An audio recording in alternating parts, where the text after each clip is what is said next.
Chief Wilson, we just listened to Prime Minister Justin Trudeau's response to you last week in Ottawa. Tell us your perspective on why the Union of BC Indian Chiefs called his response to you sexist and asked for an apology from the Prime Minister.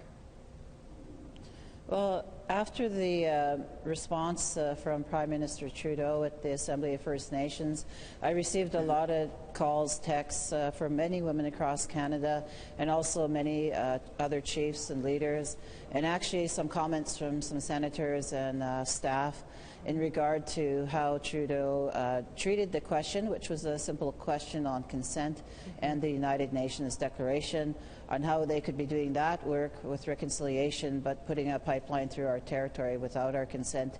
But he turned it into a division, the way he addressed me personally as just Judy, and also saying that just because people don't agree with you, and I was saying a lot of our elders and our knowledge keepers and our people at home are the ones that are proper title holders, are the ones that gave me the message, and we've been upholding their decision on no pipeline in our territory. So he actually minimized and reduced it to and divided our nation further on this issue.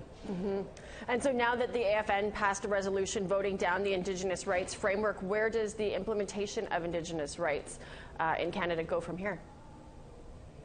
Well, I know with the Bill 262, it's at the Senate.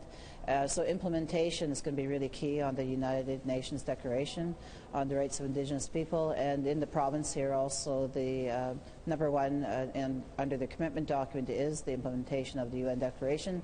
So those free, prior, informed consent and self-determination are key, foundational and center of the discussions in and around reconciliation.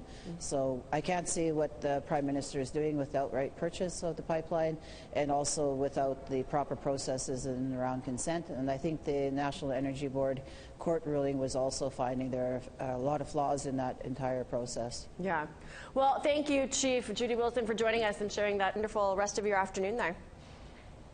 Okay, thank you.